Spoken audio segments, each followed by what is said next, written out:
저는 오늘 읽은 본문의 말씀을 가지고 요셉의 죽음이라는 제목으로 말씀을 함께 나누고자 합니다.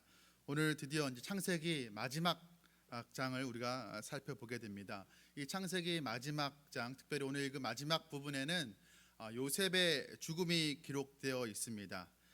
요셉이 17살에 형들의 미움을 사서 애굽의 노예로 팔려가서 총리가 되기까지 갖은 고생을 다하게 됩니다. 노예 생활도 모자라서 이제 감옥 생활도 하게 되죠. 그러나 그 시간들이 하나님께 버려진 시간들은 아니었습니다. 성경은 이 시간들을 표현하기를 하나님께서 여호와께서 요셉과 함께 하심으로 인해서 그가 범사에 형통하였다라고 증언을 하고 있습니다.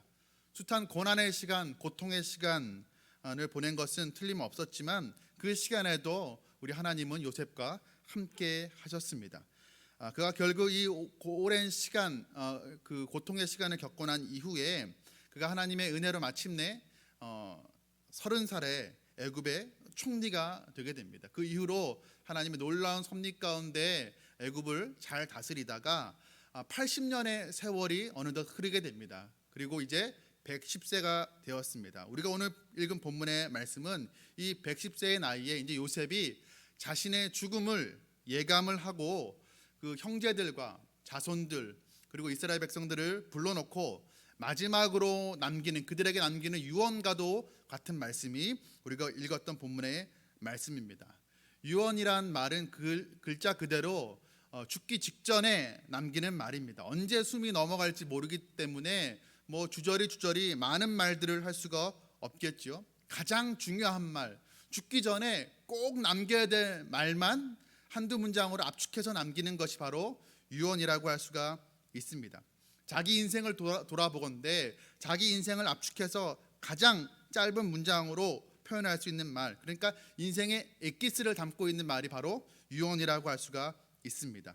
오늘 우리가 읽은 이 요셉의 유언과도 같은 이 말씀을 통하여서 우리가 다시 한번 하나님 주시는 귀한 은혜와 또 도전을 받는 시간 되기를 소원합니다. 24절의 말씀입니다. 요셉이 그의 형제들에게 이르되 나는 죽을 것이나 하나님이 당신들을 돌보시고 당신들을 이 땅에서 인도하여 내사 아브람과 이삭과 야곱에게 맹세하신 땅에 이르게 하시리라 하고. 자, 지금 이 유언을 남기고 있는 이 상황을 한번 상상을 해 보십시오. 지금 요셉의 형제들과 그의 자손들이, 많은 사람들이 이제 곧 세상을 떠날 요셉 주변에 모여 있습니다. 그리고 요셉의 그 곧 맞이할 그 죽음을 애도하며 슬퍼하고 있었을 것입니다. 그런데 그들의 그 슬픔은 단지 이 요셉의 죽음에 대한 것만은 아니었습니다. 물론 임박한 요셉의 죽음을 슬퍼하고 있었지만, 애도하고 있었지만, 한편으로 그들 마음 가운데는 내색하지는 않았지만 이제 요셉이 죽고 나면 자신들의 처지가 어떻게 될지 모르는 그 불안감, 염려 때문에 그들은 한편으로 슬퍼하고 있었습니다. 그동안에는 요셉 덕분에 별 어려움 없이 살았는데 요셉이라는 큰 인물이 그들의 큰 우산이 되어 주었고 기둥이 되어 주었는데 이제 그 요셉이 죽게 된다고 생각을 하니까 이제 요셉 형제들과 그의 후손들은 이제 요셉 없이 우리가 어떻게 이 애굽 땅에서, 이방 땅에서 살아가야 되나 하는 그런 염려와 불안감에 휩싸이게 된 것입니다. 그러니까 지금 요셉을 떠나보내는 슬픔도 있었지만 어찌면 그보다도 그들 가운데 더 큰 슬픔은 무엇이었는가? 미래에 대한 그 걱정 때문에, 그 걱정이 가져오는 슬픔이 그들에게 있었다는 것을 우리가 부인할 수가 없습니다. 그런데 이런 이들의 마음을 요셉이 몰랐을까요? 표현하지 않았지만 이들의 울고 있고 지금 슬퍼하고 있는 그 의미가 그들의 불안감 때문이라는 사실을 요셉도 아마 알았을 것입니다. 그래서 그 흔들리고 있는 그들의 마음을 붙잡고 그들을 위로하기 위해서 요셉이 하는 말입니다. 무엇입니까? 나는 이제 죽습니다. 하지만 하나님께서는 여러분을 돌봐주실 것입니다 라고 지금 말하고 있습니다. 무슨 의미이죠? 여러분들은 지금까지 내가 여러분들을 돌본 것이라고 생각하겠지만 사실은 그렇지가 않습니다. 내가 아니라 하나님이 돌보신 것이고, 그러므로 내가 죽은 이후에도 지금까지 돌보신 하나님이 여전히 내가 죽은 이후에도 당신들을 돌보실 것입니다 라고 지금 이야기하고 있는 것입니다. 그러니까 지금 요셉은 자신의 죽음을 바라보면서 눈앞의 현실 때문에 걱정에 사로잡혀 있는 형제들과 그 후손들에게 눈에 보이지 않는 하나님을 바라보라고, 하나님이 돌보신다라고 지금 하나님을 바라보라고 요청하고 있는 것입니다.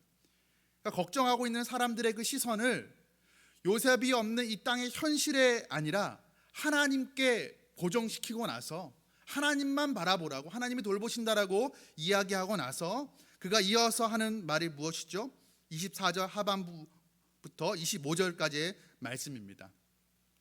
당신들을 돌보시고 당신들을 이 땅에서 인도하여 내사 아브라함과 이삭과 야곱에게 맹세하신 땅에 이르게 하시리라 하고, 요셉이 또 이스라엘 자손에게 맹세하여 이르기를 하나님이 반드시 당신들을 돌보시리니 당신들은 여기서 내 해골을 메고 올라가겠다 하라 하였더라.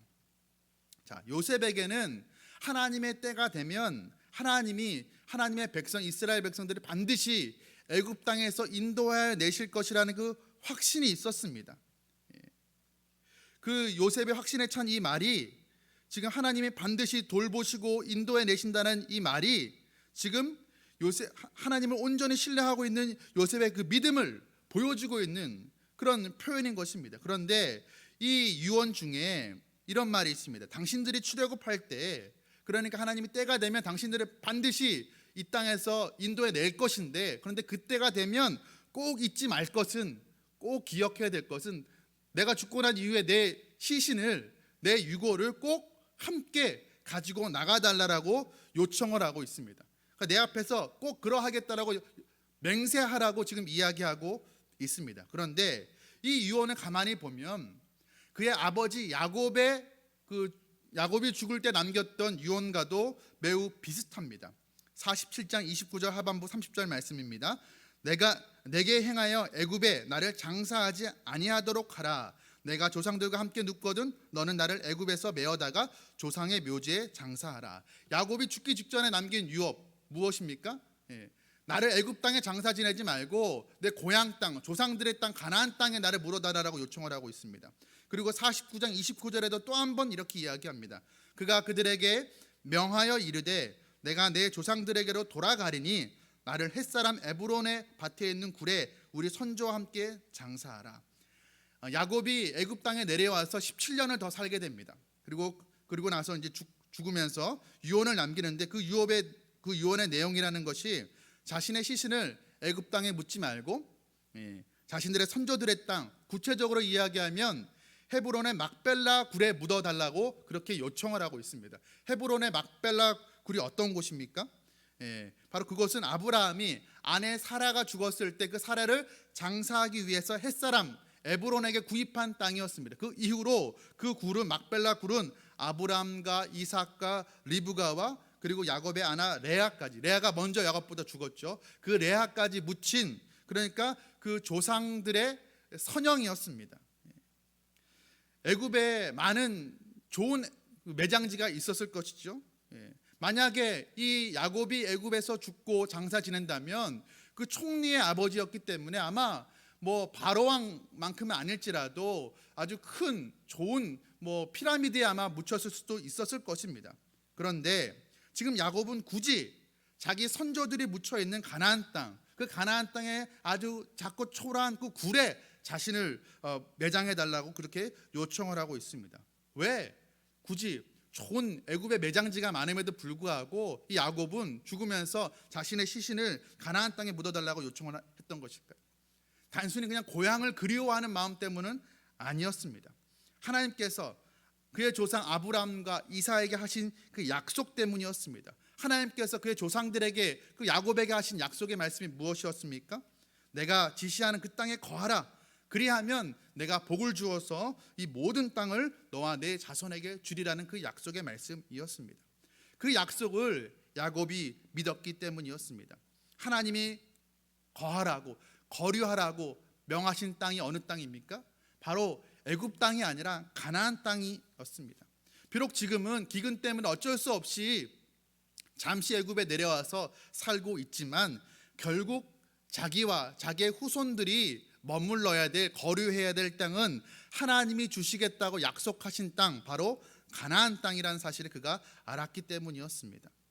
그러니까 야곱은 지금 하나님께서 조상 아브라함에게, 그리고 그 아브라함의 후손인 자신과 자신들의 후손에게 약속하신 땅을 반드시, 아직 주시지는 않았지만 반드시 주실 것을 그가 믿었습니다. 그러니까 자신이 죽은 이후에라도 자신들의 그 후손들에게, 자신의 후손들에게 하나님께서 그 약속한 땅을 주실 것을 그가 믿었습니다. 그 믿음의 표시로 그는 애굽의 화려하고 거대한 그 피라미드 같은 그런 묘가 아니라 헤브론의 막벨라 굴에 묻히기를 원했던 것이었습니다. 그런데 지금 아버지 야곱이 죽은 이후로 지금 요셉의 지금 그 임종을 우리가 살펴보고 있는데, 어느 정도의 세월이 흐르냐면 무려 50년의 세월이 흐르게 됩니다. 그러니까 야곱이 죽고 난 이후에 이제 요셉이 세상을 50년의 세월이 흘러서 요셉이 이제 죽기 직전에 있는데, 그가 남기는 유언도 놀랍게도 그 아버지가 남긴 유언과 같다는 것입니다. 야곱은 자신의 시신을 애굽 땅이 아니라 가나안 땅 막벨라 굴에 묻어달라고 이야기하지 않습니까? 그런데 그로부터 50년의 세월이 흐른 그 이후에 요셉도, 그의 아들 요셉도 마찬가지로 지금 자신의 시신을 애굽 땅에서 우리 후손들이 나갈 때 나를 꼭 잊지 않고 내 시신이라도 꼭 가지고 나가달라고 간곡히 요청을 하고 있습니다. 여러분, 야곱은 자신의 시신을 가나안 땅에 묻어달라고 요청할 만한 그런 이유가 있었지요. 하나님의 그 약속을, 언약을 붙들 만한 이유가 그에게는 분명히 있었습니다. 왜 그렇죠? 하나님께서 야곱에게 나타나셔서 직접 약속하신 것이 있었기 때문이었습니다. 베델에서 그가 하나님을 만났습니다. 하나님께서 그에게 하신 말씀, 네가 누워있는 이 땅, 그 땅을 너와 내 자손들에게 주시겠다고 하나님께서 직접 그에게 나타나셔서 약속하셨습니다. 훗날 다시 그가 베델에 올라갔을 때 하나님께 다시 한번 약속하시죠. 내가 아브라함과 이삭에게 준 땅을 내게 주고 내가 내 후손에게도 그 땅을 주리라. 땅을 주시겠다는 약속을 야곱은 하나님이 직접 나타나서 하시는 그 말씀을 그가 들었습니다. 심지어 세월이 더 많이 흘러서 이제 야곱이 애굽으로 내려와야 될 그 상황이 되었을 때도 하나님께서 다시 한번 야곱에게 나타나서 하시는 말씀이 이렇습니다. 내가 너와 함께 애굽으로 내려가겠고 반드시 너를 인도하여 다시 올라올 것이다 라고 말씀을 하십니다. 그러니까 야곱은 아직 가나안 땅에 들어가지는 못했지만 하나님께서 약속하신 가나안 땅을 축복으로 주실 것이라는 그 음성을 그가 직접 귀로 들었습니다. 한 번도 아니고 수차례 그가 들었습니다. 그래서 그 약속을 그가 죽는 순간까지 붙들 수 있었고 그 약속을 후손들에게 물려줄 수가 있었던 것입니다. 그런데 요셉은 지금 상황이 조금 다릅니다. 지금 요셉은 비록 그가 히브리 출신이기는 했지만 17살에 애굽 땅에 와서 애굽의 총리로 80년의 세월을 있었습니다. 13년을 종살이 하다가 노예살이 하다가 애굽의 총리가 30살의 총리가 되어서 80년이라는 긴 세월을 애굽의 총리로 살았습니다. 그러니까 처음에 몇 년은 고생은 했지만 그 이후에 맷값절이 되는 긴 세월은 애굽의 최고의 권력을 누리는 그 엘리트로, 권력자로 살았던 것입니다. 더 할 수 없는 그 풍요로움을 누리면서 살았습니다. 바로의 총애를 받는 이집트의 최고의 권력자로 그가 살았습니다. 모든 사람들의 존경과 사랑을 받으면서 어느 것 하나 부족한 없는 그런 풍요로운 삶을 살았습니다. 그런데 그럼에도 불구하고 지금 요셉은 애굽 땅이 아니라 가나안 땅을 사모하고 있는 것입니다. 여러분, 이것이 우리에게 시사하는 바가 매우 큽니다. 여러분, 역경 속에서, 어려움 속에서 고난을 지키는 것과 이 요셉과 같은 풍요로움 속에서 그 믿음을 지키는 것, 어느 것이 더 어려울까요? 아마 둘 다 힘들 것입니다. 역경 속에서 믿음을 지키는 것과 풍요로움 속에서도 여전히 믿음을 지키는 것, 둘 다 어려울 것입니다. 그러나 굳이 비교한다면 역경 속에서 믿음을 붙드는 것이 오히려 더 쉬울 수 있습니다. 왜 그러냐면 역경과 고난이 오면 하나님밖에 붙들 것이 없기 때문에, 다른 선택사항이 없기 때문에 오히려 믿음만을 붙들고 나아갈 수가 있습니다. 그럴 수밖에 없는 상황이 되었기 때문에 그렇습니다. 그러나 풍요로움 속에서, 부족한 것이 없고 아쉬울 것이 없고 뭐 하나 내가 기도 제목 하나 없는 그런 상황 속에서 실제로 기도할 제목이 없는 것이 아니죠. 내게는 부족함과 아쉬움이 없으니까 내가 기도하지 않아도 된다라는 생각이 있는 것입니다. 그런 상황 속에서 믿음을 지키기가 더 어렵습니다. 그러니까 요셉과 같이 최고의 권력자로 8년도 아니고 무려 80년이라는 긴 세월을 살았음에도 불구하고 그가 애굽 땅을 사모하지 않고 아직 얻어지지 않은 저 가나안 땅, 초라한 가나안 땅을 사모한다는 것이 얼마나 큰 힘든 일이었겠습니까? 그러나 요셉은 애굽 땅을 더 사모하지 않았습니다. 애굽 땅에 더 소망을 두지 않았습니다. 왜냐하면 요셉에게 있어서 하나님의 그 약속, 언약의 약속을 붙드는 그 이유는 그가 더 많은 풍요로움을 얻기 위해서 하나님을 의지하고 하나님 약속을 붙드는 이유가 더 좋은 환경, 더 나은 상황 속으로 들어가기 위함이 아니었기 때문에 그렇습니다. 만약에 그가 더 많은 풍요로움을 얻기 위해서 하나님의 그 언약의 말씀을 붙들었다면 그가 굳이 죽어서 애굽 땅을 떠나서 가나안 땅에 묻힐 이유가 없습니다. 이미 그는 애굽 땅에서 더할 수 없는 풍요로움을 누렸기 때문에 그냥 영원히 애굽 땅에 묻히기를 원했을 것입니다. 그러나 그에게 있어서 믿음의 이유는 더 많은 풍요로움을 얻기 위함이 아니라 요셉에게 있어서 유일한 믿음의 이유는 하나님이었습니다. 여러분, 우리의 신앙생활하는 그 이유도 바로 우리가 이 자리에 나와서 예배하는 그 이유도 또 예배 이후에 우리가 간절히 부르짖어 기도할 텐데 기도하는 이유도 바로 하나님이어야 됩니다. 만약에 우리가 우리의 신앙생활을 통하여서 예배하고 기도하고 금식기도하는 철학기도하는 그런 것들을 통하여서 더 많은 더 좋은 것들을 얻기 위함이라면 우리는 끝끝내 결국에는 믿음을 지키지 못하고 넘어지게 될 것입니다. 왜 그렇습니까? 예를 들어서 설명을 한번 해보겠습니다. 기도를 가지고 한번 이야기해 보겠습니다. 우리가 어떤 어려움이 있어서 우리의 결핍과 부족함이 있어서 기도를 합니다. 그런데 기도에 응답되지 않을 때가 많죠.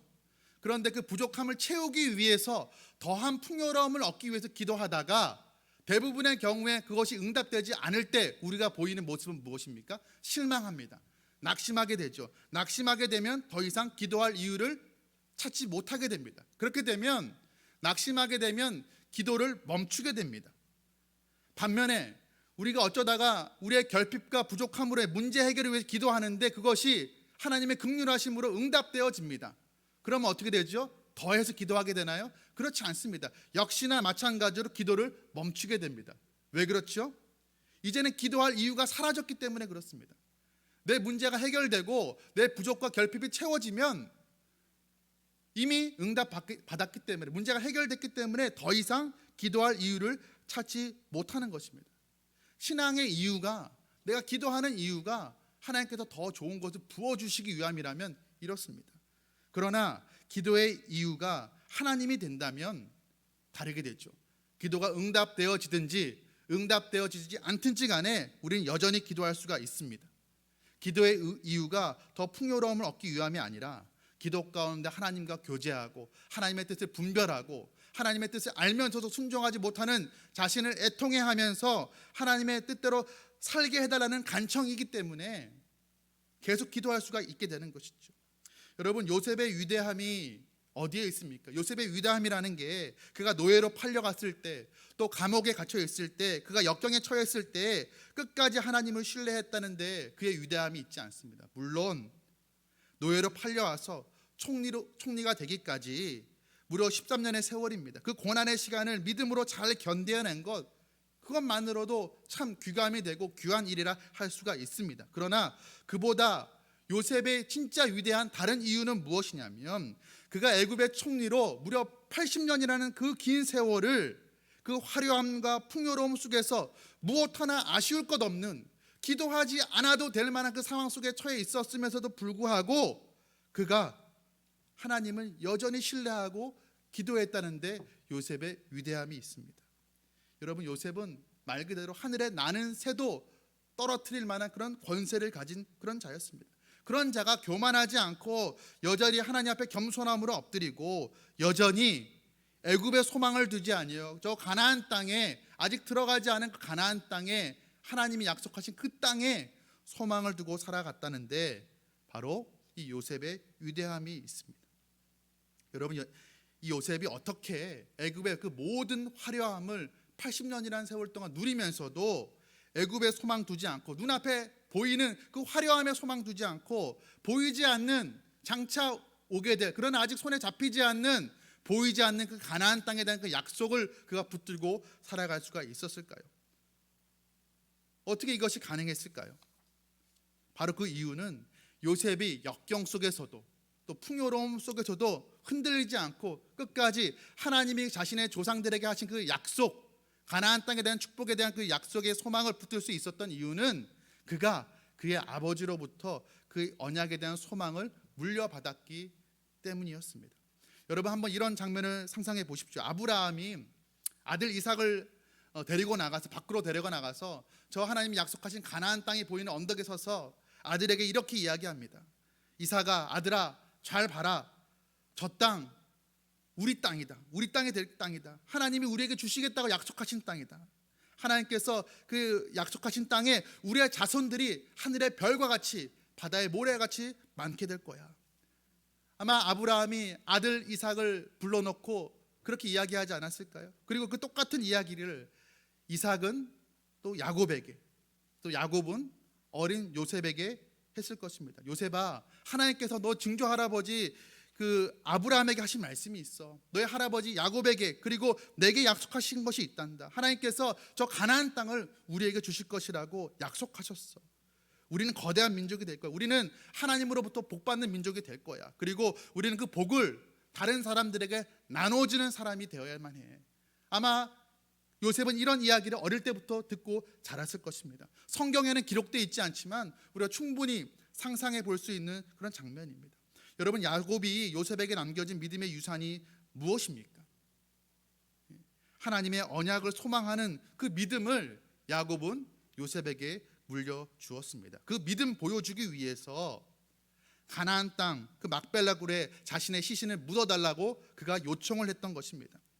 그러니까 가나안 땅을 주시겠다는 그 하나님의 그 언약의 그 약속을 잊지 말 것을 가르쳐 주기 위해서 일종의 시청각 자료로 지금 자신의 시신을 애굽 땅이 아니라 가나안 땅 막벨라 굴에 묻어달라고 그렇게 야곱이 요셉에게 요청을 한 것이었습니다.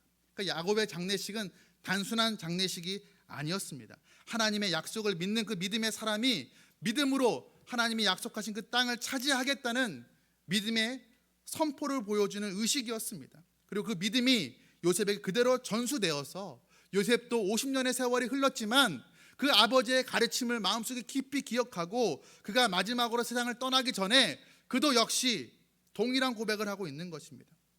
여러분, 요셉은 애굽의 부귀영화가 아니라 하나님이 주시겠다고 하는 그 약속의 땅을 그는 붙들었습니다. 그의 삶의 중심에는 하나님의 그 언약에 대한 그 소망이 있었습니다. 그리고 그는 그 소망을 끝까지 잃지 않고 한 인생 살아냈습니다.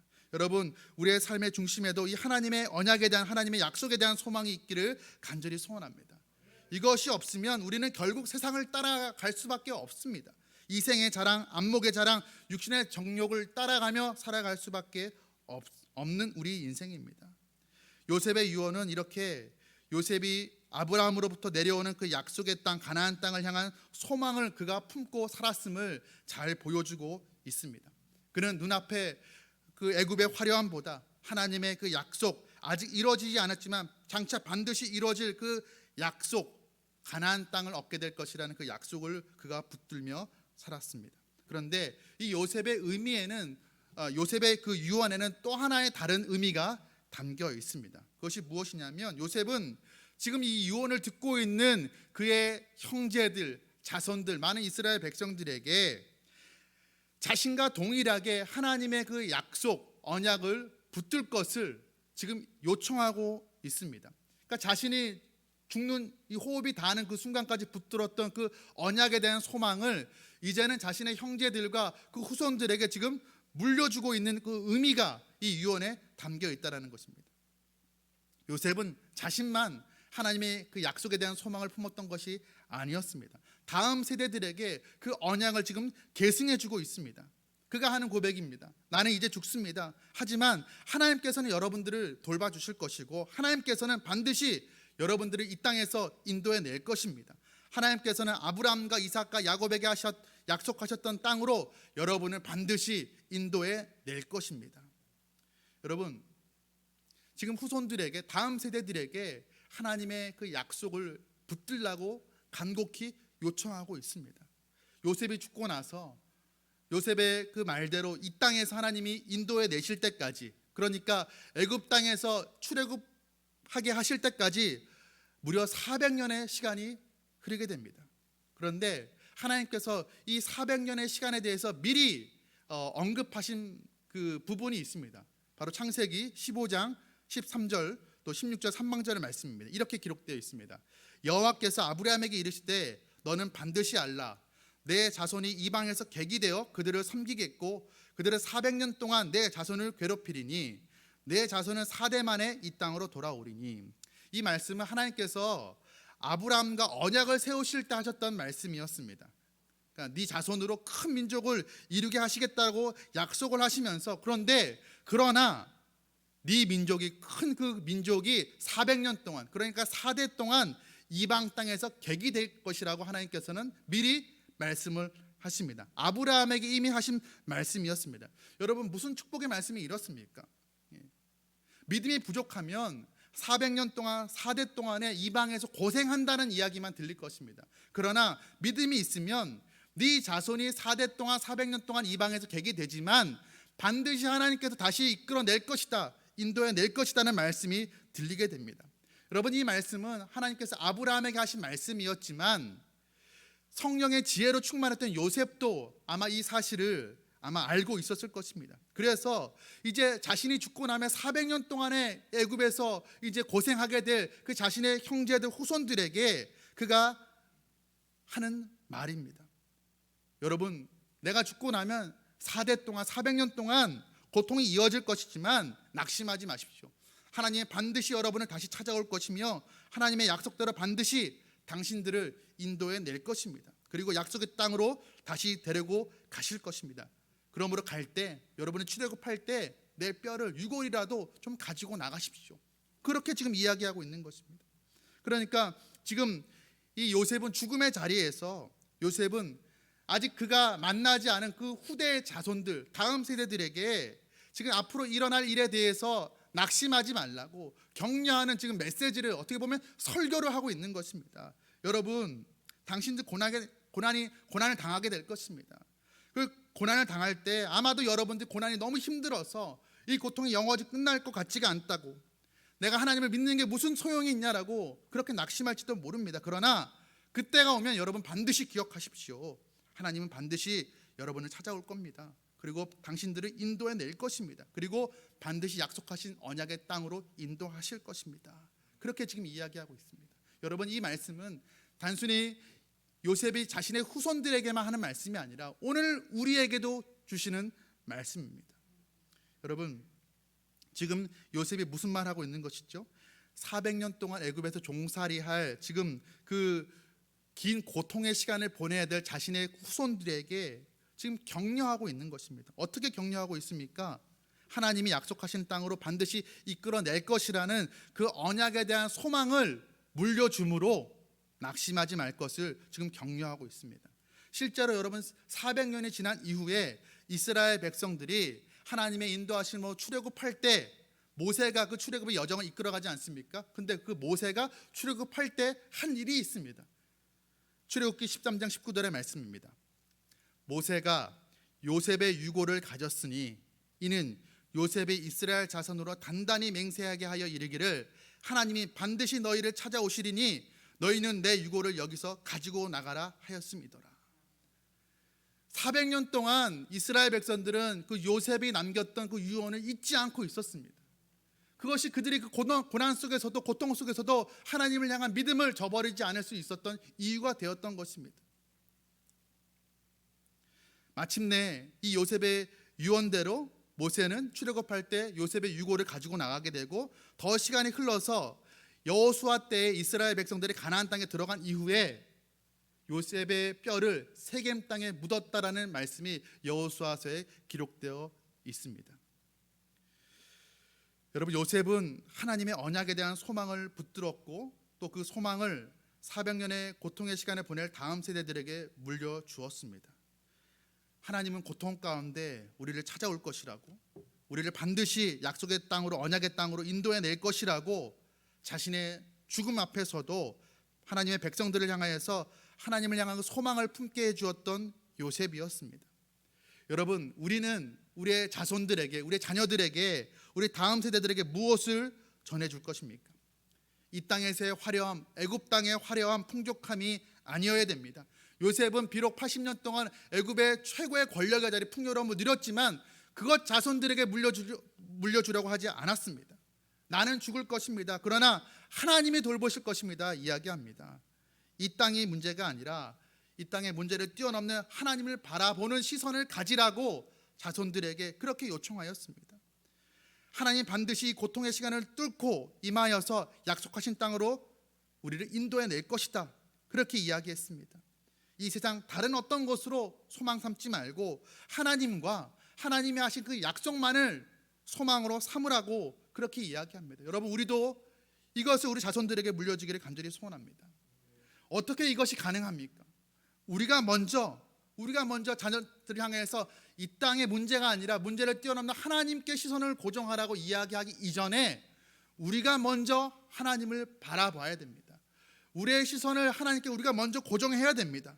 그리고 우리 자손들에게 이 땅이 아니라 하나님을 바라봐라. 나는 죽지만 하나님이 책임지신다, 하나님이 돌보신다라고 이야기할 수 있어야 될 것입니다. 또한 우리가 고통 중에서도 하나님의 약속을 끝까지 붙드는 모습을 보여줌으로 내가 먼저 그 고통의 시간 속에서 요셉이 그러했듯이 넘어지지 않고 흔들리지 않는 그 믿음으로 하나님의 언약을 붙들었듯이 우리가 고통 중에서도 하나님의 그 언약의 말씀을 붙드는 사람이 되어야 될 것입니다. 여러분, 우리의 인생에 이런 고백이 되길 원합니다. 여러분, 저기를 보십시오. 저기 하나님의 언약이 있습니다. 그러나 그 언약이 보이지 않습니까? 그렇다면 내 인생을 보십시오. 죽음 앞에서도 하나님의 그 언약을 붙드는 내 삶을 보십시오. 그 약속을 믿고 하나님의 언약의 약속을 믿고 내 시신을 후손들에게 맡기는 나를 보십시오. 내 인생을 보면 하나님의 언약이 틀림없다는 사실을 알게 될 것입니다라는 그 요셉의 고백이 오늘 우리의 고백이 되기를 간절히 소원합니다. 여러분, 그렇게 우리가 요셉처럼 하나님의 약속을 붙들고 그 약속을 우리의 다음 세대들에게, 우리의 자손들에게 계승해주는 그런 복된 하나님의 사람 되시기를 주님의 이름으로 축복합니다. 함께 기도하시겠습니다.